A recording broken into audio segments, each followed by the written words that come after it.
Welcome back to another episode of The Lethal Library. We're happy if you are still here and listening. We have a really good case for you, according to Dani.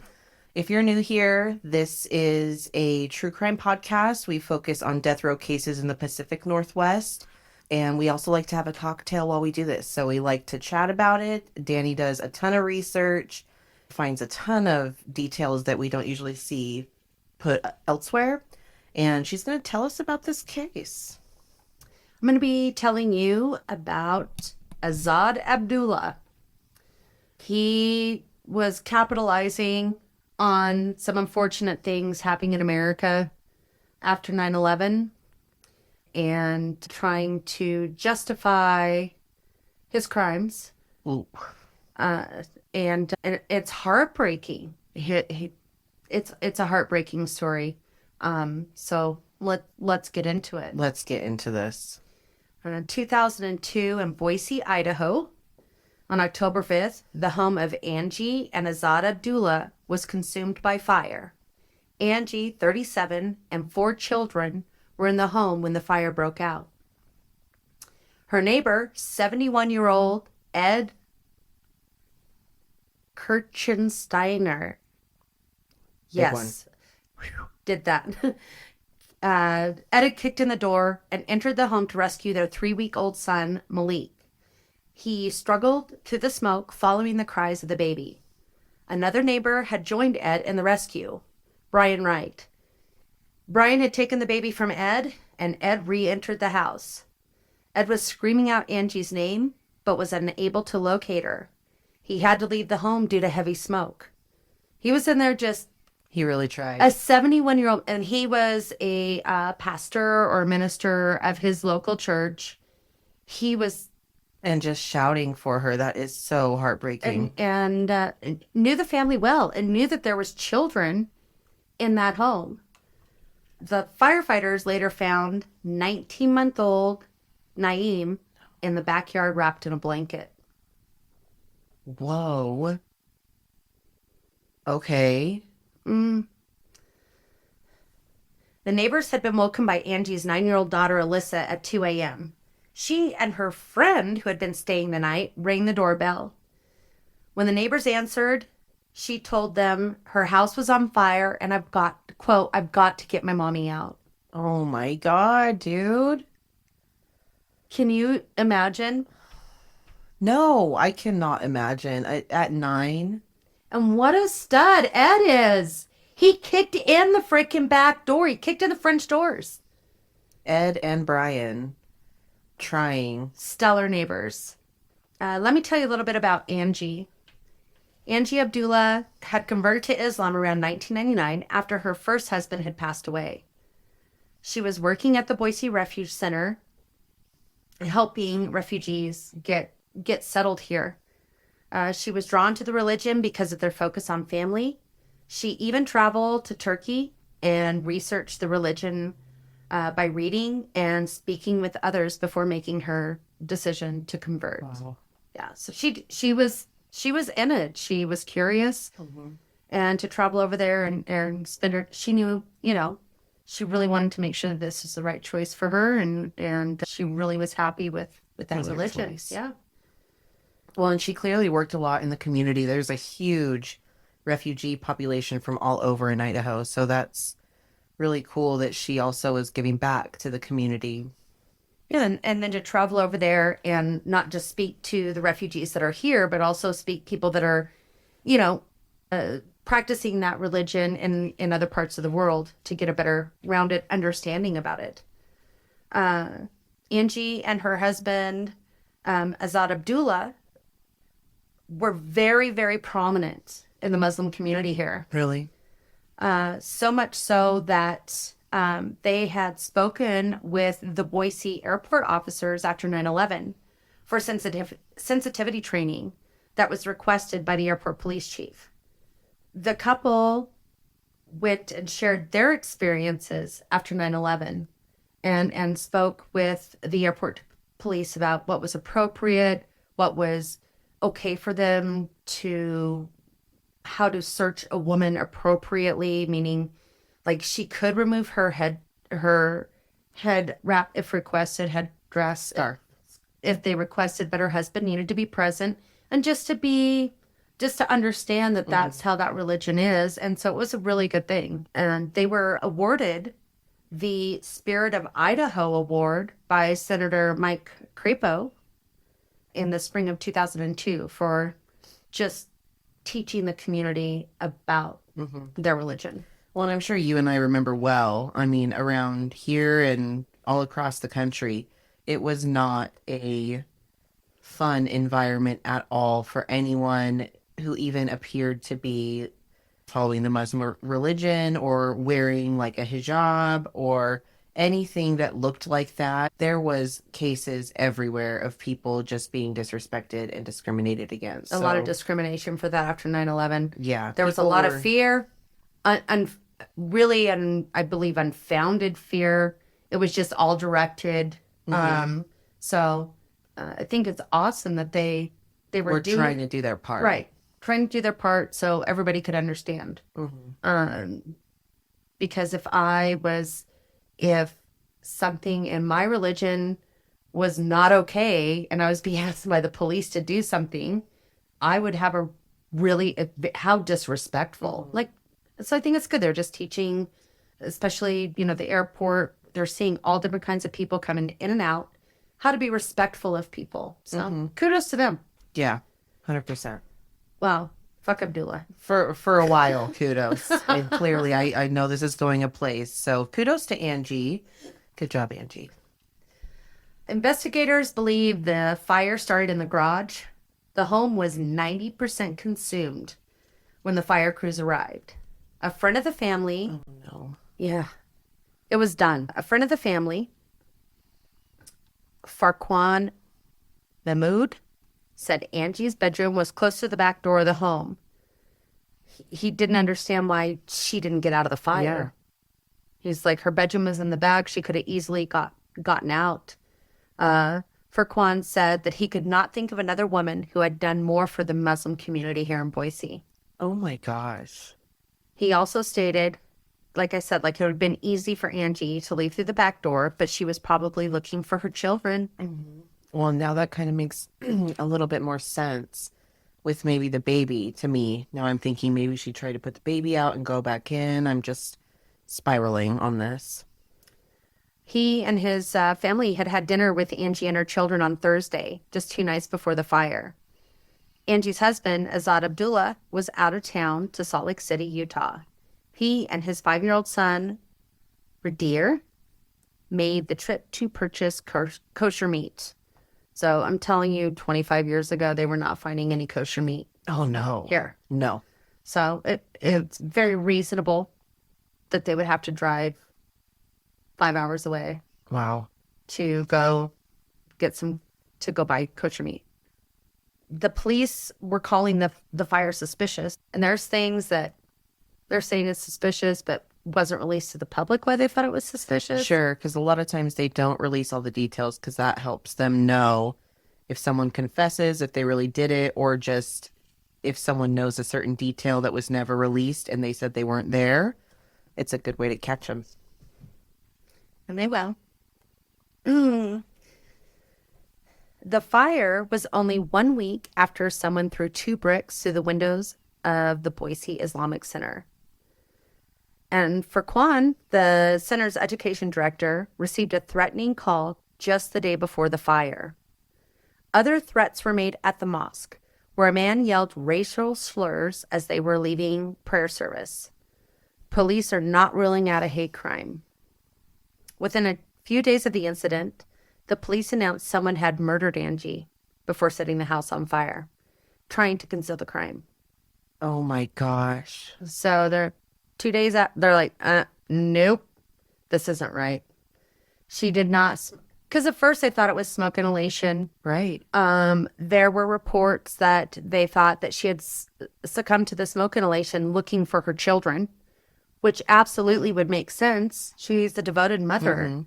But within a couple of days, her body told the truth. The body absolutely told the truth. Police Chief Schnebley, I do like that name, stated that Angie was killed in a bedroom but it was not her bedroom. It was one of the children's bedroom that her body was found in. Oh my God.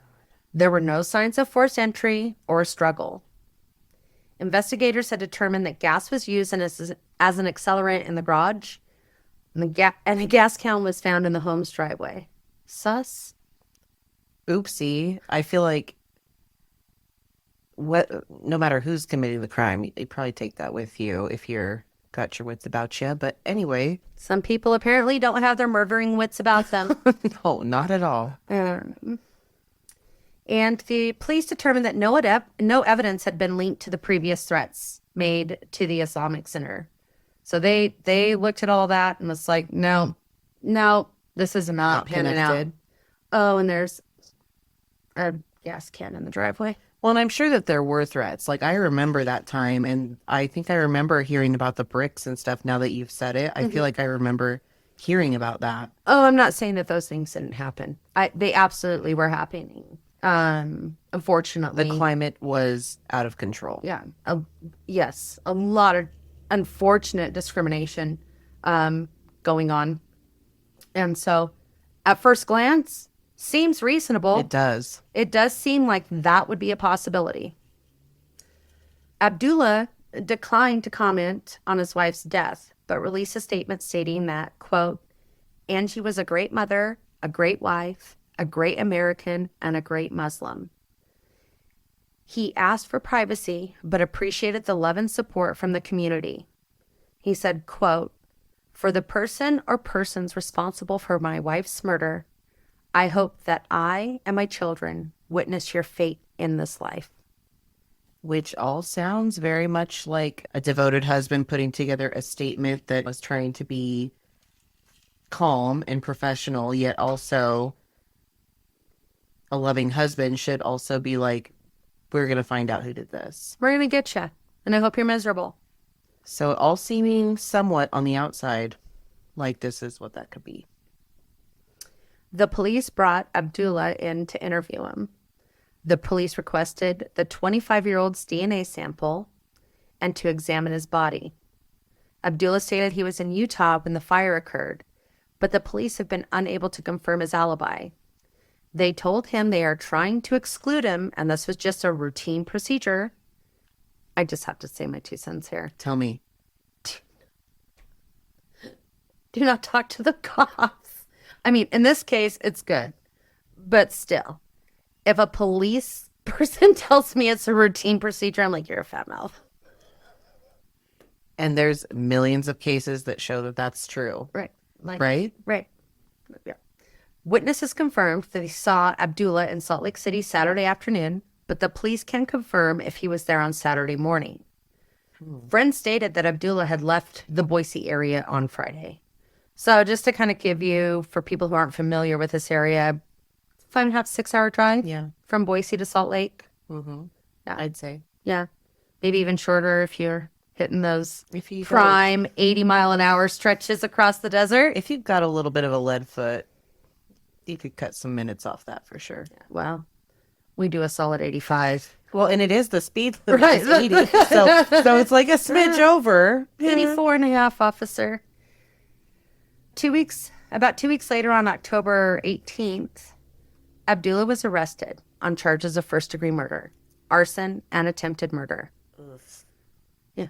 Remember, there was 4 children in that house. Yeah. 4. So One wasn't even his. It was his daughter's friend. Well, his stepdaughter's friend. Okay, thank you for clearing that up because I remembered you saying that his son went with him to there. So Angie and Abdullah there was 4 children between them. Alyssa, the 9-year-old, was hers from a previous marriage before her husband passed. He had a 5-year-old son, Weirdan, that had went to Salt Lake. They had a 19-month-old son and a 3-week-old son. Oh my gosh. Okay. So, but the reason there was 4 children in the house is because Because of Alyssa, a friend. on a Friday night, had a friend stay the night. And I think you said that, but I just needed that. But recap. it's So thank a you. lot to. So I think it was a good clarifying point, just to kind of lay the children out. During the investigation, they discover receipts. Literally, Show me the literal receipts. receipts 1 month before Angie died, she had met with an attorney to discuss a divorce. She also had hired a private investigator in 2000 to follow Abdullah because she believed he was having an affair. Oh, God. Angie had told the attorney she feared her husband would try to take the children out of the country if she asked him for a divorce. Which is a very real fear. It's a very scary thing. I was like, oh yeah, that is definitely a thing. I remember seeing cases about that. A really popular one is Jonas, and is it Sophie Turner? Mm-hmm. Yes. So that's of course a very rich and famous couple, but now they have to split custody over the Atlantic Ocean. Mm-hmm. I mean, sometimes it's tough getting your kid to your spouse's house the next town over. Could you imagine? Yeah, so it's A very real fear. a real threat. Or disappearing in the other country. And just because she was from America, probably bad, whatever story that he had decided to tell his family and friends, and they would have just hid them, gone. So a real fear, Of real course. fear. So she was already planning, and with a private investigator, I'm proud of her for making that leap because A lot of women don't, and they'll just sit there and consume themselves with doubt and worry. and worry, and like, oh no, oh maybe, oh no, yeah, and so Have a professional get it done. absolutely. That's their job. Stimulate the local economy, folks. Get a PI. So Abdullah this is his alibi to the police. Okay. He said he left the Boise area on Friday and arrived in Salt Lake around 4 in the afternoon, along with his son, Radir. Okay. He checked into his motel, went to a local mosque to pray, purchased some gas, drove around Salt Lake for about 90 minutes, and then returned to his hotel. He stated he was in bed by 9:30 and woke up the next morning around 6:30 or 7. The police said Abdullah did leave the Boise area on Friday. They concur. Cool. And arrived in Salt Lake in the afternoon. They also agree. When he checked into a motel, a witness saw Abdullah with a small boy, his son, a woman, and a small girl. Interesting. After he checked in, credit card receipts showed he purchased a Dracula cape and an Undertaker mask at the local costume store. I mean, we're around Halloween, but why are we purchasing this there? This is suspicious. This is suspicious. He then purchased 2 gas cans from another store. Oh my gosh. I love that you left that part. Okay. Cliffhanger. Around 8 o'clock on Friday night, Abdullah bought 22.8 gallons of gas. The police noted that his vehicle only had a 20-gallon gas tank. Where's the gas going? No, Are we in a gas fight? Like, probably in those brand new gas cans he bought. shiny. Ready for gas anytime. Another witness saw Abdullah in Mountain Home, Idaho, around 12:30 a.m. Saturday morning. And just to give you an idea, a Mountain Home is probably 25, 30-minute drive, 35 maybe, from Boise. If the traffic's good, yeah. I mean, depending 2:30. on where in Mountain Home, but yeah, you could do it. I'm telling you, this is a stage stop. I'm telling you, That's like the most popular. it's yeah. the stage stop. Okay, I'm It assuming. was at the stage stop. We don't know for a fact, but we know. because that's where everybody stops to get gas. Yeah. So he was cited not far out of Boise. Little short commute. Yeah. At 'Cause 12:30 there's a.m. nothing but there's not many towns between. So the It's- freeway is just, it's the 80 mile an hour. It's fucking desert. Zoom, zoom, zoom. Desert and sagebrush, baby. And a solar farm now, but Yes, there is. And the wind farms. There is the wind farms, but there's the dump out there. I don't even know about that. Really? There's a dump out there. So, as you can see, a very scenic drive. Not really. It's one of the most boring drives you can have in Idaho. I know that, especially if some of y'all aren't from here, you might not know, but it's a dull, dull drive. A lot of people take this route to go to Jackpot, which is in Nevada in the closest gambling town, and it is a dull drive. So, but it's quick because you can go 80 or 85 if you're feeling 84 and a spicy. half, officer. Yeah. Anyway, we have a lot of beautiful country in this state. That ain't it. That's not part of it. No, it's not. It's a point A to point B situation for sure. He was seen in Salt Lake around 7 a.m. Saturday morning. So he was seen in Mountain Home, Idaho at 12:30 a.m. on Saturday morning. Early. Early. And then back. But he was also seen in Salt Lake City again at 7 o'clock on Saturday morning, which is Definitely enough time. It's definitely enough time. So Interesting. yeah. He purchased some more gas around 11 a.m. in Salt Lake. He's big gas bill. He and his son flew back to Idaho after learning about the fire because family and friends told him he should not drive back. You know, you just learned that your wife has passed away, your house is burned down. We do not want you driving while you're upset with your son. Well, and unbeknownst to them, he was probably already very tired from the cross interstate trip that has been going on. Exactly. No, it makes sense. Like his friends and family are like, do you Yeah. not drive back? Just get on the We'll get you soonest on a plane, plane. just go. Even though it's probably took more time to get to the, airport. But still, he should not have been driving his Just child to upset. relax, yeah. Yeah.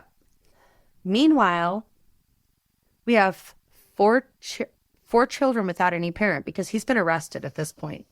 So there's 4 children that have no parent. Alyssa's, Angie's 9-year-old daughter from her previous marriage, was with Angie's mother. Like that was one and done. Okay. Abdullah's 5-year-old son from a previous marriage and the couple's 2 small sons are in state custody. The Health and Welfare Department stated the goal was to place the boys in the care of Abdullah's parents. This was in the paper. Health and Welfare made a statement to this fact. Meanwhile, Abdullah's been arrested for murder. Mm-hmm. I don't understand why Health and Welfare would be like, but we're going to place all the boys with his family. Okay, the 5-year-old that was from his previous marriage, Yeah. that has nothing to do, even though Angie had been a stepmom and, he knew the family here. Mm-hmm. I get legally.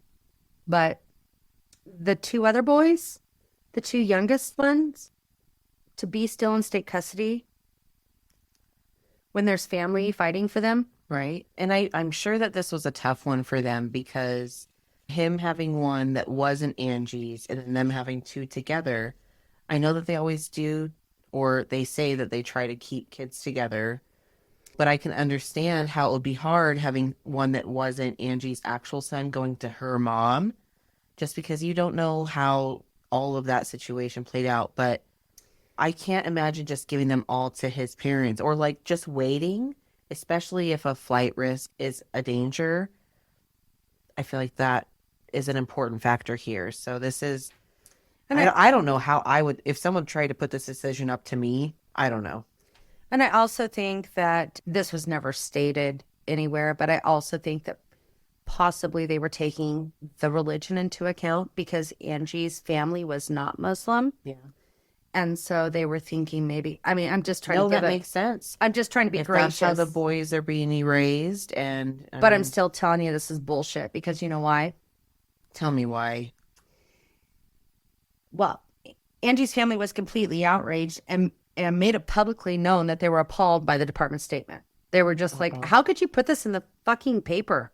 Like, we're trying to get these kids, like, we're trying to work this We're out as trying a to family. figure things out for the, like, what are we doing with Our these kids? our sister, our daughter is dead. We're trying, these kids are hers. A 3-week-old baby? Yes. Like, I can't believe that she was so newly postpartum. That is so tragic. It will take nearly 3 years for the relatives to gain custody of Angie's 2 younger sons. Really? Yeah. Asinine. 3 fucking years. Yeah, they made statements like, I believe it was Angie's cousin that ended up getting custody of these boys. And, she's just like, it shouldn't have taken this long. Like, they were with great foster parents. Thank goodness, because we know how They were that can great end. people, but why should it take 3? Their father is in jail and for murdering a family member. Why are those boys in state custody and foster care? 3 years. 3 fucking years. It's too much. That's way too much. Too much fucking red tape. Get your shit together, health and welfare. I mean, this is me off. When I read that, Health and welfare either does way too much in the wrong circumstances or does completely not enough in the correct circumstances. And I know it's not always, but these are the things that we hear and see. And it's just, this is one of those things where when you get it wrong, it's so incredibly impactful to so many people, children, relatives, parents. When you get it wrong, it's just like a ton of bricks. well, and when I was researching this, I'm like, I see all this stuff going back and forth, on this foster care, and I see all this stuff, and I'm like, well, surely I'm gonna come up on something where there's some resolution for these children. Mm-hmm. I was appalled for it to come up 3 years later. That's a very So long anyway, I was like, what happened to am I gonna Where are these kids? yeah, I'm like, am I gonna have to do a way deep dive and see what I can find? And then all of a sudden it was there 3 years later in an article that her family finally got those kids. Anyways. So rant over. It pissed me off. It pisses me off too. And there's great because foster parents and all this stuff. But if a blood family, anyway, I'm going to stop. that has a relationship. No, They 100%. should have got those kids ASAP. They should have been like, let's come over and look at your house. Let's do a check. Oh, your house is clean and you have food and you're good people. Yeah, you can have these children. Mm-hmm. Anyway. This is awful. Well, we're in 2004. 2 years later, right? Yeah. Finally, justice system has taken its time on this one. So 2 years later, on September 27th in 2004, the trial finally begins. Abdullah is facing a possible death sentence. The prosecutors claim Abdullah gave Angie a lethal dose of Prozac and then suffocated her. Oh my God. Fun fact, I didn't even think you could overdose on Prozac. I did not know that. I really had no idea. Maybe it just inebriated her or incapacitated her enough to then smother. That is, you don't hear that one often, folks. Prosecutors also said that Abdullah stood to benefit financially from the fire Oh, by collection of the insurance money, and he had planned to leave the country. That's weird. Angie already knew that. Women are so intuitive. she knew. And She had already taken so many actions because she knew. She knew. Intuition, women's intuition. Don't doubt it. Just 2 months before the fire, he had taken out an insurance policy on some vending machines in his garage for $50,000. He's like, actually, I could also get not just the wife, but these vending machines are And the empty. house, and yeah, let's go. Let's up this insurance on these vending machines. How callous and just weird, dude. Well, let me just tell you what even makes it more weird. Most of the time, when you purchase extra insurance on things that your household insurance does not cover, i.e., your fridge, your clothes, like your personal standard vending machines would be way outside of that line, right? Oh, for sure. Your jewelry is way outside. Most of the time is outside of those lines. Those are things that you would place on a policy that's just for those items. And it's usually for theft and fire Yeah. and some other causes, but this one was just for fire. You're joking, dude. No. And Dani is the insurance queen over here, so she knows about these things and the policies. So he's like, no, Mr. Insurance Man, I only need this policy if they burn. If someone steals it, I mean, I'm okay. props to them. I'm okay They got with that. me. They got me. They caught me slipping. But if my house burns, which is so rare. I want paid for those, motherfucker. But yeah, if someone steals them, then that's probably my fault. So. Probably. I left the garage open. I left my gas can out front. Whoops. So it's a very weird policy to have. Most of the time you get it. Most of the time you're concerned for theft. Mm-hmm. And I think vending machines would be hard to lift, but you're thinking like theft of jewelry, theft of guns, like some of those big ticket items that your normal household homeowner's insurance doesn't cover. And he's like, no. Only if it burns. Only if it burns, thank you. So it's proving that he was a cheapskate as well. I'm sorry. Don't be suspicious. Don't budget your murder plot. Like, I'm not trying to give advice to people. I hope you guys understand that when I say shit like this. Is like, I'm not trying to tell you how to do it. It's just so flabbergasting. My flabbers are gasted that someone will be like, I'm so smart. Let's take out an extra insurance policy only for fire. Just fire. And for vending machines where he's like, this is where I'm going to get my cash. This is the big ticket for me. Stop it. Even the insurance agent was like, the insurance agent was like, thought it was a little weird, but okay. Are you sure you don't want that? They need to be mandatory reporters. No shit. Truly. This is immediately a red flag. I mean, the whole point of an insurance guy is to sell. He is a salesman. Don't get it wrong. Tell him, Dani. But he did. He even got up. Poor guy. He's like, thought it was strange. Probably feels like an ass. But he did. This is something where you can't really like. You would never imagine. You would never. This is if somebody come in and was like wanting to buy. I don't even know how this would happen, but somebody wanted to buy insurance. I wouldn't question them about it. That's not my job. My job is to make sure that you have appropriate coverage. Yeah. And, maybe I could see this. Like, who's going to steal a Atari machine? Exactly. The snack machine. Who's stealing that? Tell that to my grandpa, who they stole his side by side that was not on a trailer out of his garage. They'll find a way, but and a safe. I mean, they'll find a way. There's a will, those damn criminals. Where there's a will, there's a way. It's like they always only think halfway, or for the majority of the time, they're like, they have some concepts of a plan, and then they. Sorry, like this looks good. You want a break? I think so. I need a refill anyway. I know.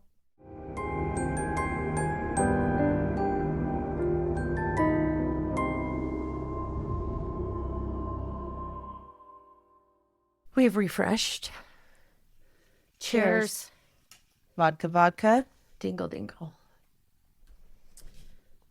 Needs to wait this get home. Wait. I have to fucking tell you this. I saw TikTok and it said a DJ's worst nightmare.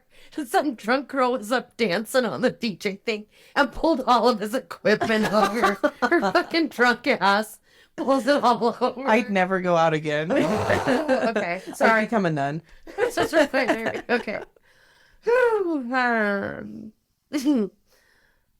Prosecutors claimed Abdullah had told a friend that he was moving to South Africa and had urged Angie to put their home on the market just days before the fire. And he did. They had a real estate friend. There was no contract signed, and the friend testified that it wasn't ethical, but very common to go ahead and just put that for sale sign out in the yard without a contract. But, then, well, especially if you're friends, I'd be like, Just do it. we're going to sell. And Angie was like, we're not selling. Oh, So there's some contention there. especially with her the month prior being like, something's fishy. And also the extra woman. Who is she is what I'm excited to find out. You're going to be disappointed. Okay. I hope you're ready for nothing. The defense is claiming Angie may have committed suicide or died from an accidental overdose. Oh my God. Bullshit. Women don't choose Prozac as their overdose. Was a 3-week-old baby. Shut the fuck up. I know postpartum's a thing, but if we've already got the receipts for the private investigator and the thinking that there's an affair. And she wasn't depressed. She was probably stressed out because she knew her husband was a fucking dirtbag, but she was still very involved in her community. She just went over to family friends and had dinner. Yeah. Her daughter was having a friend stay the night. There was no, oh, I'm just saying, when I'm not feeling up to par mentally, there's no guests. We're not having the friends over. We're not having friends over, kiddo. I'm not going to a neighbor dinner. No. I am being a hermit recluse. You won't hear from me. Fuck that defense. Fuck that defense. I just hate when they cop out like that and try to make somebody something that they absolutely were not. Absolutely. I Very frustrating. do not believe that was the case at all. No. I think she was nervous and scared and knew that this dirty motherfucker was going to try to steal her children and had been sleeping with God knows who. And that is so, right? Like their religion, like No, that's not okay. it's a bad no-no for to have an affair. Yes? 100%. It's like totally. I'm not an expert, but I know a bit, and it's not like it's okay. Remember, just 1 month before Angie died, she had met with that attorney to discuss divorce. Like, he's gonna steal my children. I know that had to be her biggest fear. I just know it. Yes. Divorce is a big deal. Yes. On the first day of the trial, Angie's 11-year-old daughter testified. So she was 9 at the time of the fire. Mm-hmm. The evening of the fire, she and her friend had been watching movies and fell asleep around midnight. Don't you remember that? Mm-hmm. Like, dude, come stay the night. Mom's like, just pass out in the front room, watch movies. Yeah, have You're your little good. time. Alyssa said her mom went to sleep in her bedroom. She watched her mom go to bed. They heard the phone ring around midnight, and Angie had answered it. Alyssa stated that her and her friend had woke up surrounded by fire, and that they had to run out to the garage because the whole house was engulfed in flames. How scary. Firemen testified that they found Angie's body in one of the children's bedrooms. She was badly burnt, face down on the bed. And another stated he had found a black cape near the driveway. Oh. And put it in the fire truck. And this fireman thought that maybe somebody had dropped it out. Like, he really didn't think of it as evidence at that time. That he was like, this should not be here. So maybe one of my dudes had it. And it is around Halloween, so you're like, maybe some kid lost their little cape or whatever. Good for him for keeping it, at least, and being like, God, this is not right. Abdullah tried to get a friend to help mislead the investigation. Yeah. Mokhtar Ba told the jury Abdullah had called him and asked if he would call the leader of the mosque in Salt Lake City to put 2 new gas tanks in his abandoned car. Because remember, he had left his vehicle in Salt Lake. Uh-huh. Mokhtar Ba refused to help. And when this all happened, it was a lot of detail. It was like, okay, go tell your friend, the leader of this mosque, to go buy 2 new gas cans and then fill them with gas and then dump out the gas and then place them in my car. Grasping at straws and trying to strategize after the game is already over. Yeah. He's like, oh, shit. The gas. I did leave that gas can in the driveway. What the fuck happened to the cape? Son of a bitch. Where's that gosh darn cape? Failed fucker. You failed. Stop being a dipshit. You were not prepared. And I just really, can we just go back to that for a second? Was he like doing like this alter ego for him? Why was he needing to get a cape? I think that would have been a hindrance starting a fire. Like, oh, shit. Oh, wait. Oh, matches, wait. Oh, I gotta put my... Maybe he was trying to... Here's my thoughts, because I feel like this could go a million different ways. Is he trying to disguise himself as an early trick-or-treater menace from the neighborhood? I'm a child. I'm lighting a fire. I don't think he was that smart. I don't think so either. Or did it accidentally fall out when he was hurriedly trying to do this and get back to Salt Lake for his alibi, and he had a whoopsie? I think he was fucking wearing them. Then that would even be more dipshittery, because that's what I'm saying. He's a fucking idiot. It was like some alter ego. I'm gonna hide my... It's one thing to wear a mask. Okay, get a cape. Even in superhero movies, they say we don't do the cape. Really, we don't do capes. It's not the way. I would just...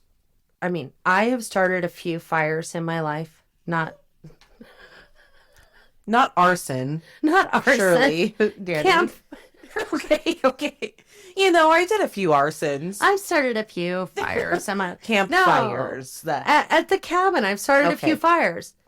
I would not want the hindrance of a cape wrapped around my body while I am pouring gas. And I don't even use gasoline. Jesus Christ. Can you... Poof. No. If you want your eyebrows, you don't. Ladies, protect the brows. This was a well thought plan. I'm well thought out plan. I'm gonna go get an Undertaker mask and a cape. Nobody will know it's me. I'm in disguise. Jesus. Abdullah claimed he had threw the newly purchased gas cans away when his son complained about the smell. Actually, that's a good excuse. It's a very good excuse because we've all go down and get a little gas for the lawnmower. Yeah. Or if you've got a toy hauler, the smell always gets into the main. It's disgusting. Yeah. So good call. But, I left one in the driveway. Fuck. I forgot my gas can. Damn it. Where's the cape? Receipts, the prosecution has them. For the gas can, for the costume. The owner of the store where the cape was purchased testified she remembered Abdullah because he had negotiated a discount. Oh, we don't cause a scene. We do a regular forgettable transaction. What were we thinking here? Not very demure. Would you take $14.99? Just like, at a retail store as well. Like, you don't get discounts at a retail store. Like, listen, I'm one for haggling and for a bargain. But my grandmother used to make me do this at yard sales where they'd have like I remember a journal, an unused journal that I was like, I'd love a journal, a cute little notebook. And it was marked at like 60 cents or something. And she's like, offer him a nickel.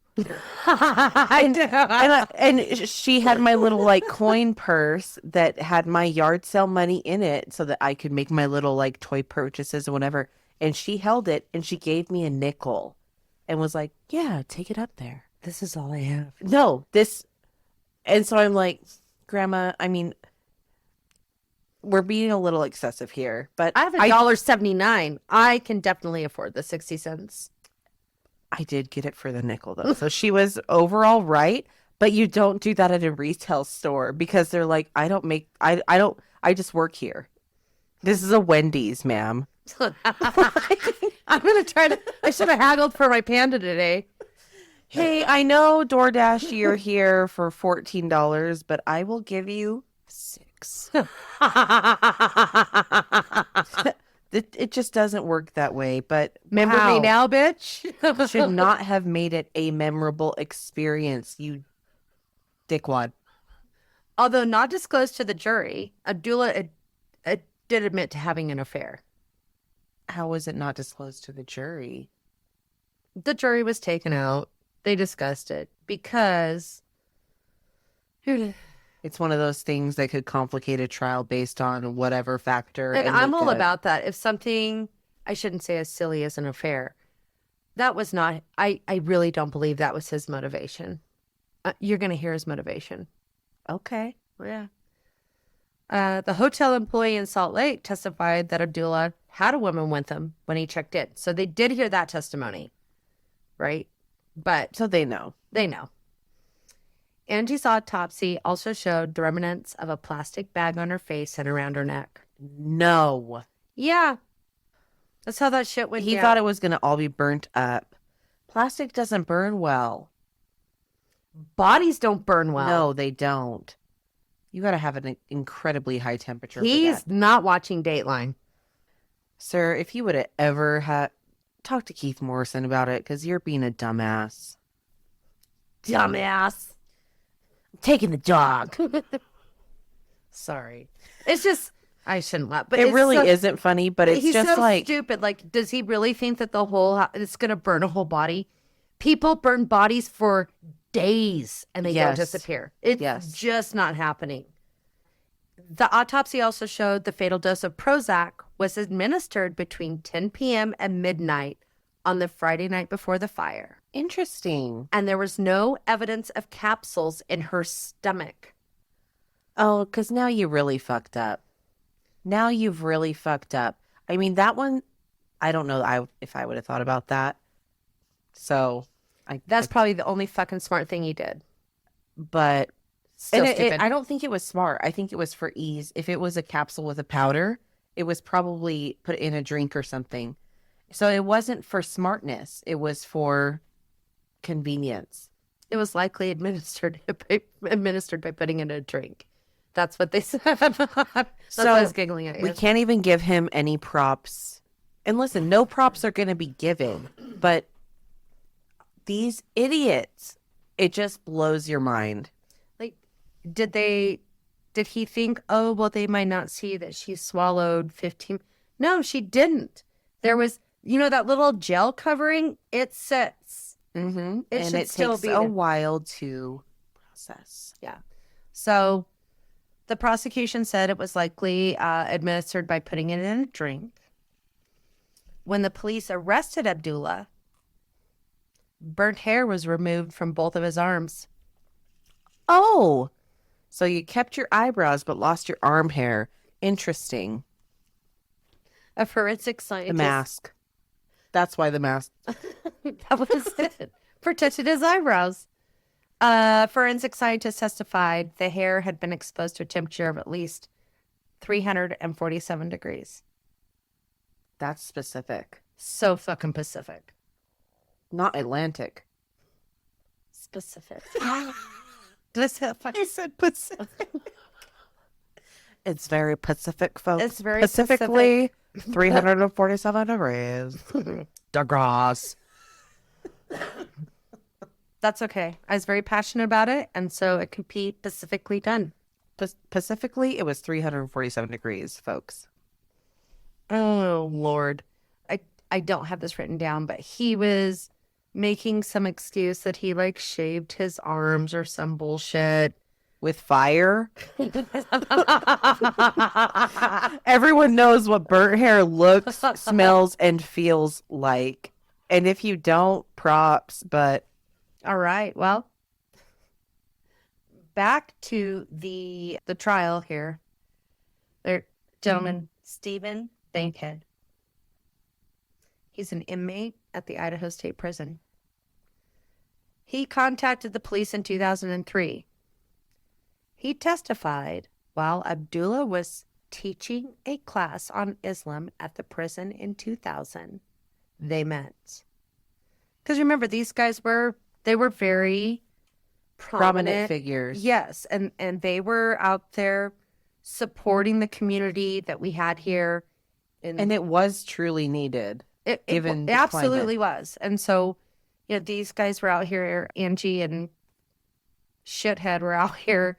But he's slipping back into that role in prison, which is very interesting to me. So before Angie died, right, he was out there. They were doing their thing in the community for Islam, and he had met Stephen Bankhead while he was teaching a class out at the Idaho State Prison. Angie was 6 months pregnant when Abdullah asked Bankhead to drug and kill his wife. I'm sorry if Silent gas. I shook my fist into the sky for those, for audio, but He gave Bankhead $1,000, a knife, gloves, and a liquid that was supposed to knock her out when mixed with a beverage. Abdullah told Bankhead his wife was not a good Muslim because she would not wear her headdress and ate pork. now, as I've said before, I'm not an expert on Islam.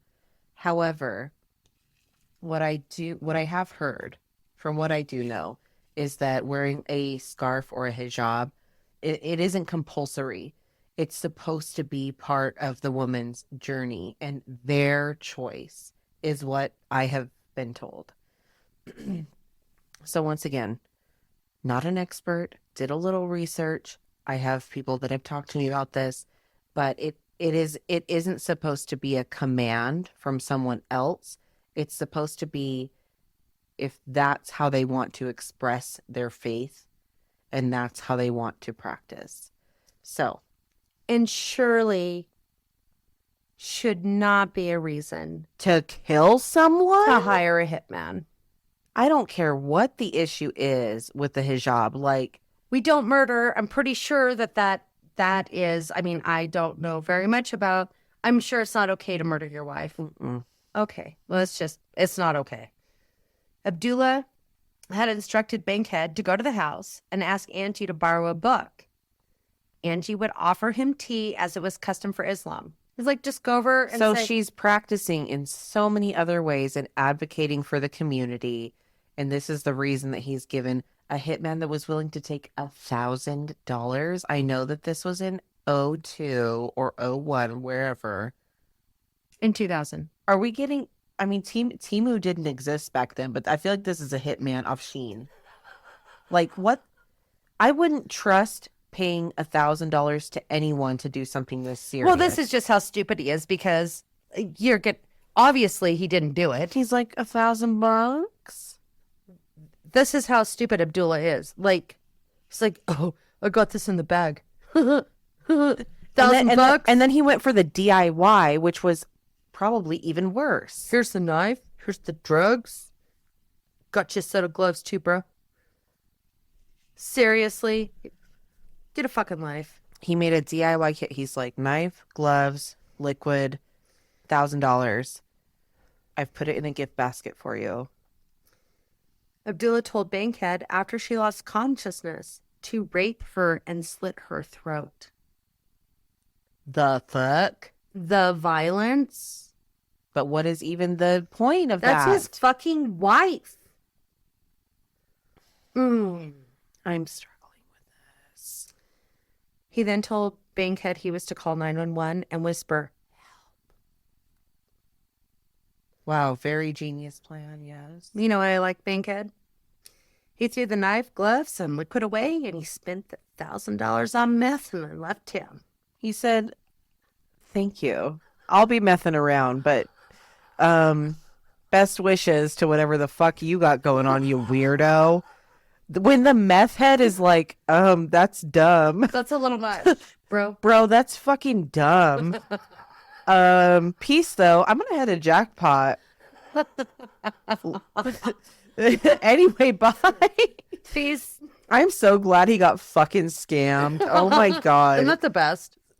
scam these dumb ass bitches. Oh my God.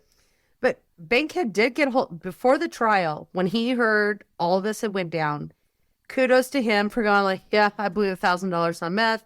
He went to the police and told the story. So meth-head, bankhead, it would have been better if you maybe just put an anonymous tip in before you went to Jackpot or wherever somebody you gave me went. $1,000 and some knives and gloves. Find a way, write a I do letter or agree with something. that. I know that you were probably busy with the whole mething around. Mhm. So lesson learned. Meth-head, Bankman. I wonder how pissed Abdullah was that he got ripped off for $1,000. He consulted a crackhead. That's your first mistake, idiot. Fuck. I know a local crackhead. He'll do it. He'll get the job. Through my charity work or through my church's work, we know a couple crackheads. They'll do anything. We got it done. $1,000 is like $1 million to this guy. He's like, this guy's so fucking dumb.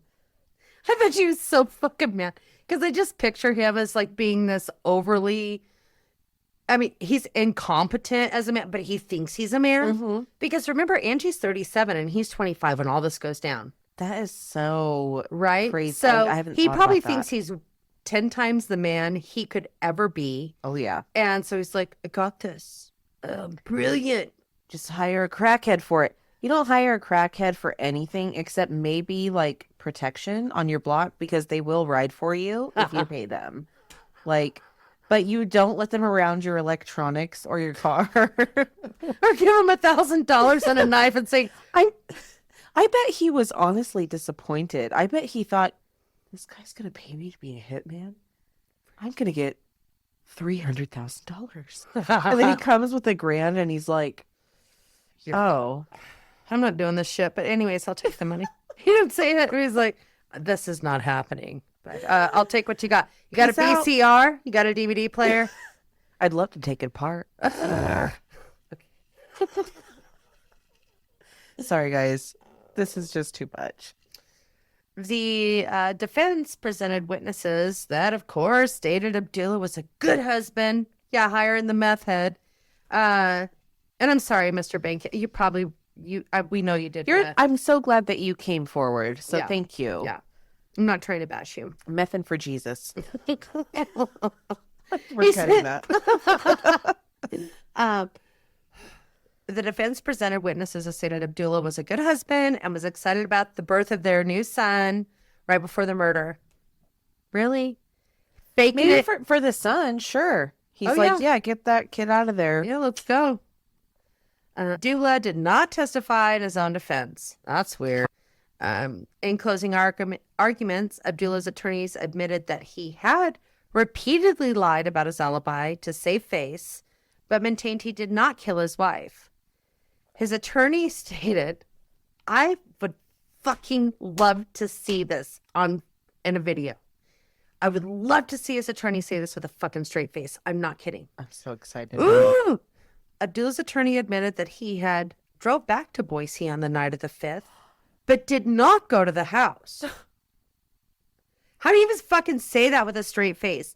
You fat mouth motherfucking liar. And just He dumb. just, Because you can say that witnesses, eyewitness testimony, who knows who they saw. Why would you ever be like, yeah, he did, he went to Salt Lake and then did a quick trip back in the middle of the night but on the same night. they gave no explanation. You know, that whore that he was with, that whore he was with at the fucking hotel kept his kid. The gas tanks, the gas can. Oh, Jesus, I cannot get it straight. The gas cans that he said his son. No, you did not take your son.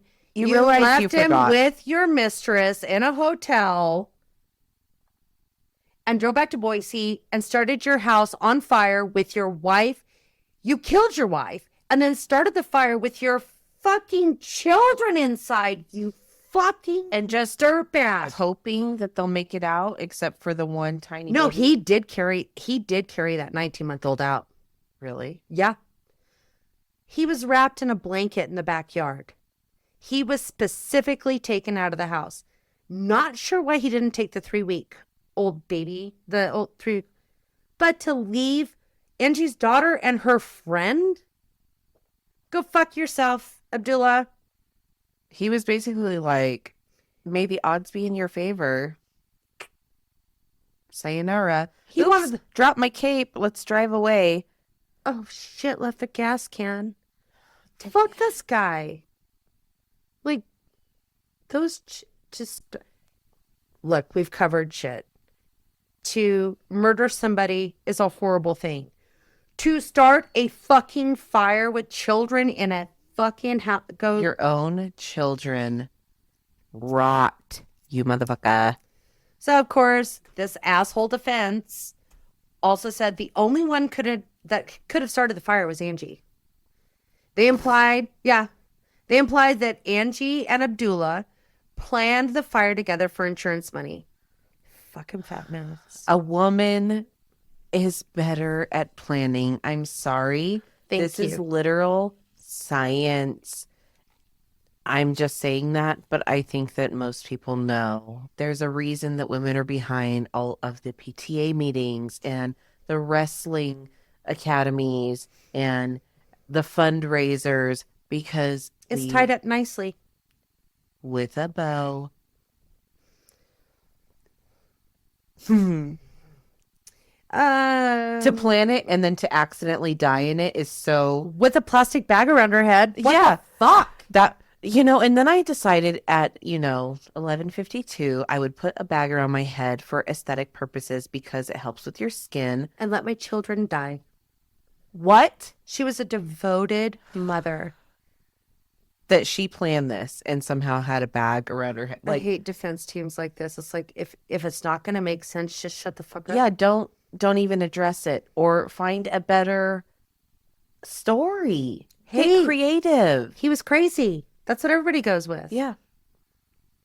It only took the jury 8 hours to find him guilty of first-degree murder. And the jury sentenced him to death. Because Idaho got their shit together. And is not having judges hand down the death sentence. Because even that has been a problem in Idaho. Is Idaho had tried to be like, I'm doing my own thing, which you can't really do. Like there is federal things you have to follow. But Idaho wanted to just be like, look what I can do. And then the federal government was like, but and you that's can't. why so many of these death row Went back and forth for years. well, and years. but we're still back and forth for years because in 2005, appeals.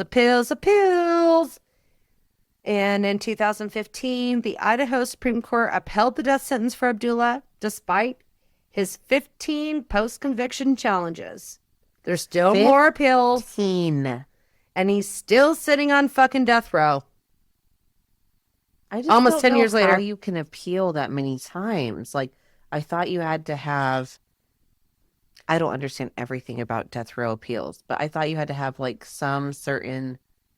Like, is he just attacking a certain thing? No, the throughout first the case? in 2015 he had 15 post-conviction challenges. So he like put all of these. Okay, I thought each one was a case. No, he put these all forward, but he's still just sitting there. Go fuck yourself. And I hope your children are happy and healthy and don't know you. Sorry. So overall, this was something that someone thought would be a slam dunk because the climate was true. It was truly bad here. I remember it vividly, and I wasn't even being, I'm not the one that was going to be assumed to be of any type of like a Muslim religion or anything. No, but to try to take advantage of the hijack climate, it. right, of the hostility and the discrimination, because it was happening. After It was 9/11. happening a lot. Definitely happening. To take advantage of that, to try to blame that on for the death of your wife, You heinous. you death. fucking coward. And which also just builds into the hate. Like Because then that gives other people an excuse. Other people will latch onto that and then think that every hate crime is made up, which we know isn't true. But mean, there's definitely hate crimes, but to blame your wife's murder on that, and do you remember he said, I hope my children and I get to see, your downfall. It's not exactly what it is, but your Guess downfall. you're seeing it. We're seeing it. Look in the mirror. Mm. Anyway, guys, thank you for listening again. You can contact us on socials. You can email us, thelethalibrary@gmail.com. We're happy to be here with you. And Any input, any feedback, any cases yeah, send us cases. that you'd like us to cover? Idaho specific is great, but Pacific Northwest, we can go there. Yeah. And surprisingly, I'm not lacking cases. It blows my mind. I'm like, what? We've got a list. In my research, but anything specific that you guys have, I'd love to take a peek at it. It's my favorite. I research. I was so excited to tell Steph this story, and during my research, I'm like, I can't wait to tell you what a D-bag this guy was. So Completely. Once again, another stupid criminal on the books. like, rate, review, give us lots of stars. Please write a review along with your stars. We would truly appreciate it. You can find us everywhere because Steph said Genius, Spotify, Apple, Amazon Music, iHeart, all those places. And if it's somewhere, if you listen a specific place where we aren't available, shoot us an email. Please do. We'll figure it out. All right, guys. Bye. 10-4. Bye.